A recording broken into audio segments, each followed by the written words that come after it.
Alright guys, welcome back to the channel. I am the Kodiak and I am back here with Eric. And no, the worst running back in the NFL is not Leonard Fournette, but Leonard Fournette is terrible. It obviously is not Kenyan Drake, as you could see by the title. The worst running back in the NFL is A.J. Dillon.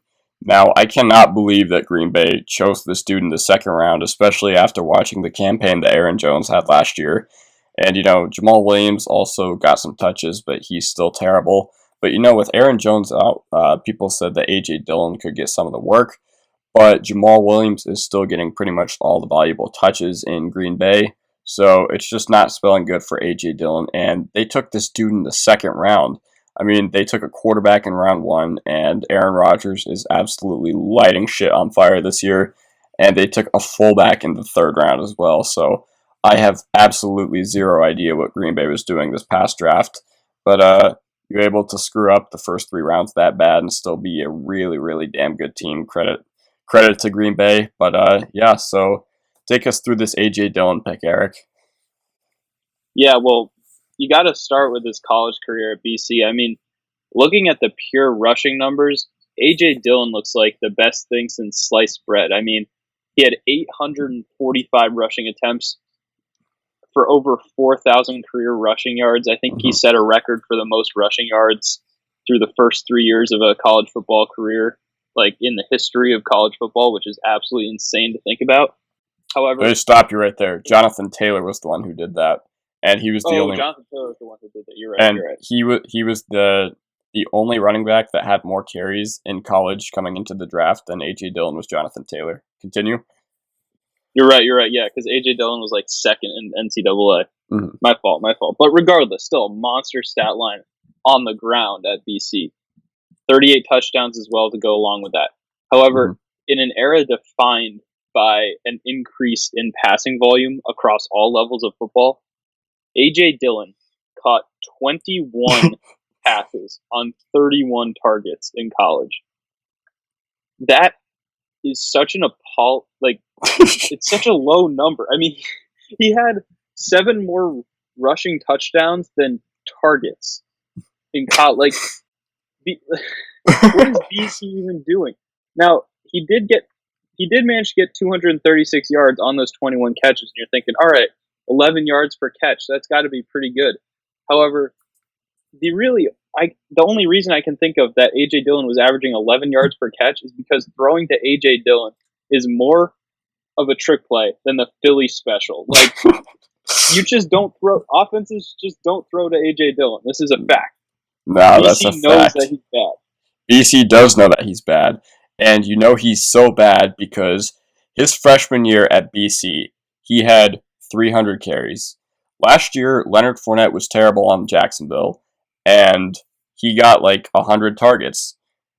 And he also had, I believe, somewhere around 250 carries. I can't remember the exact number. I just know that he had 300 touches, or above 300 touches as a whole. So you're saying 300 rushing attempts his freshman year. I mean, he probably got, I don't know, probably at least a target a game. No, he did not get a single target his freshman year, which means he did not catch the ball his freshman year, and he carried the ball 300 times on the ground. I don't know, I don't know how they didn't at least check it down to him at least once or twice a game, because I mean, he obviously can. He was able to burst one out. I mean, he's obviously their whole offense at BC, but he's like the DK Metcalf of running backs, and I don't mean that in a good way because he can't move from side to side, and then he just runs into the back of his own offensive lineman all the damn time. So yeah, he can't catch because he's not getting targeted, and he also can't catch because I believe he dropped 12% of catchable passes at BC as well. So that means he can't catch because he's not getting targeted, and he can't catch because he literally can't catch. Yeah, I mean, he's so bad out of the backfield, and I mean, okay, Aaron Jones is a pretty good receiver, so maybe you don't need him to fill that backfield role. But you're thinking, then why did the Packers draft him? I mean, it's the Packers, I guess, struggled in short yardage situations, which A.J. Dillon I think is pretty good at. But the only two things that A.J. Dillon really has that are redeemable traits for the NFL are like his short yardage situations, and obviously that includes goal line situations, and his pass blocking.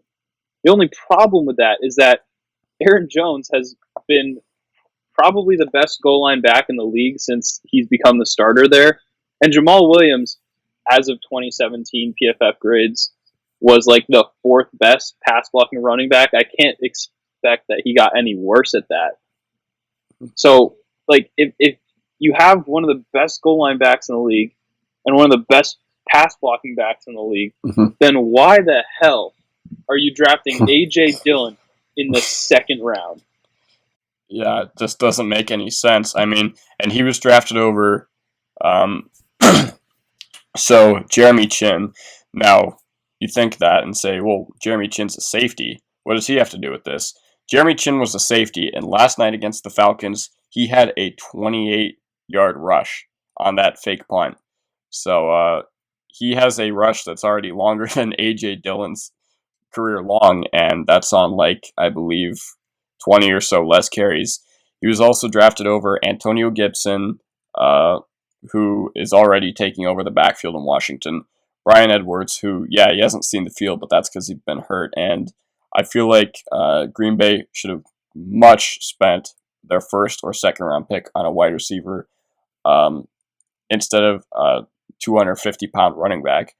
And yeah, so at the end of the first round, Ayuk was still there, Pittman was still there, and then they also could have had Zach Moss, or they could have waited like a round and had Anthony McFarland, or they could have drafted Gabriel Davis, DJ Dallas, or Darnell Mooney, who's literally on their biggest rival, already getting open, and Nick Foles can't hit him, Mitch Trubisky can't hit him, but he's getting open, and I'm pretty sure that's pretty much all Aaron Rodgers will care about, because they've been absolutely just terrible at surrounding Aaron Rodgers with help these past few years.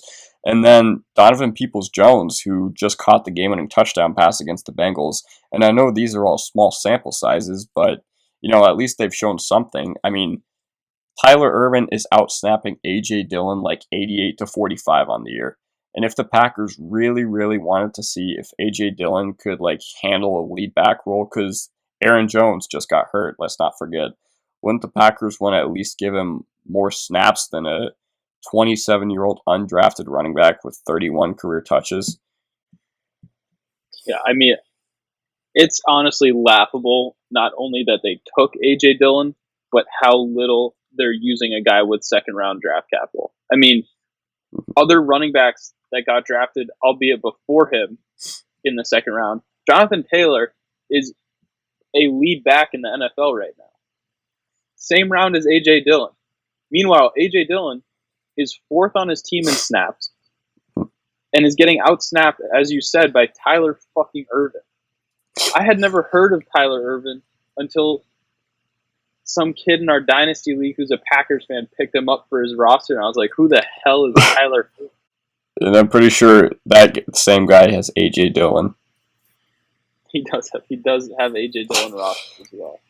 Yeah, and also running backs taken before A.J. Dillon in the draft were Brandon Ayuk. Well, I don't know if you can really consider him a running back, but he's lined up there, so we're just going to call him a running back for the purpose of cherry picking our argument. So Brandon Ayuk, CEH, DeAndre Swift, JT. I believe after that it was Cam Akers, and then J.K. Dobbins.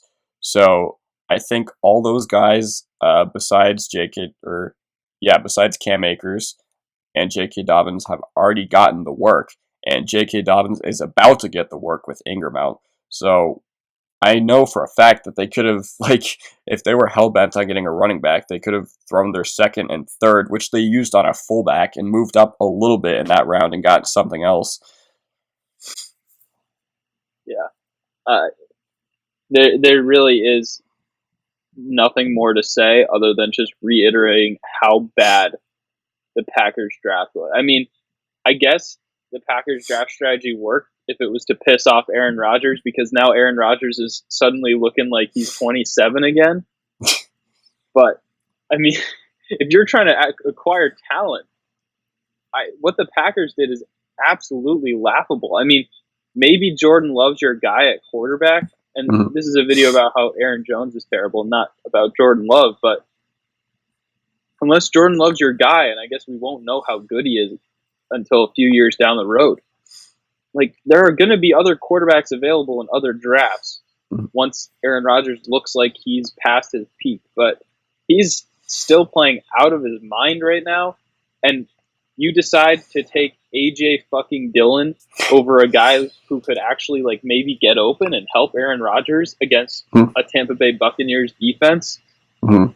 where he looked terrible. I mean, they were locking up Devontae Adams, and okay, Devontae Adams has looked great in when he's been healthy, but you don't get to play Minnesota and Houston secondaries every week.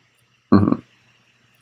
It's Yeah, it is just that's the best way I could put it. It is that expression. It is, it is. But a I think massive sigh for the Packers. yeah. So last thing, I believe that last year they lost to San Fran because San Fran had a three-headed monster with the best running back in the league leading it, Raheem Mostert, and Kevin Coleman, and who else they have? Jeff Wilson. Yeah, So Jeff Wilson. Jarek McKinnon too. So I guess they were interchanging those four guys, and they just San Fran just absolutely blew Green Bay out. I believe Green Bay was down like 27-0 or 20-0 at halftime. And funny story, that was not the first time that Green Bay got blown out by San Fran last year, because last year they had that really really bad Monday Night Football loss where they lost 38 or no 37-8, and it was also Aaron Jones finished as the RB2 last year. I know that he was a league winner for a lot of guys, but there was also frustration from Aaron Jones owners like week to week because there used to be a phenomena called the Jamal Williams week. That should never ever be in a team's offensive game plan, like especially when Aaron Jones is your lead back. I mean, so I'm looking at this, so the two Jamal Williams weeks were versus Detroit, a game where they won by 1 point due to a very lucky pass interference call, and at San Fran, which they just completely neglected Aaron Jones. And spoiler alert, they did not play well in either of those games. So man, I just don't know what they were doing. I mean, credit to LaFleur, credit to Aaron Rodgers, credit to the Packers for making it work. I mean, this is what good organizations do. They screw up and it looks minuscule. But man, they could have been like on par with the Chiefs if they didn't just make absolutely terrible personnel decisions. Yeah, as you just said, Alex, like the Packers, when they don't use Aaron Jones, they fucking suck. And another one of those main reasons for AJ Dillon getting getting drafted was because Aaron Jones is a free agent after this year. But if I'm the Packers, even if it costs me a little bit more than you'd like to spend on a running back, you're not willing to spend the money on a wide receiver. And Aaron Jones has proven that he can win you football games. So if Aaron Jones is that important and you need to re-sign him, why the hell are you drafting this completely untalented, fat running back who can't catch in the second round of the NFL draft? Alright guys, that is going to do it for the video. Leave a like if you enjoyed. Comment down below what you think of the Packers' incompetence during the draft. Uh, Let me know. Do you think A.J. Dillon's going to turn it around, or do you think Tyler Irvin's going to keep out-snapping him? Let me know what you guys think. Anyways, guys, have a good day, and peace out.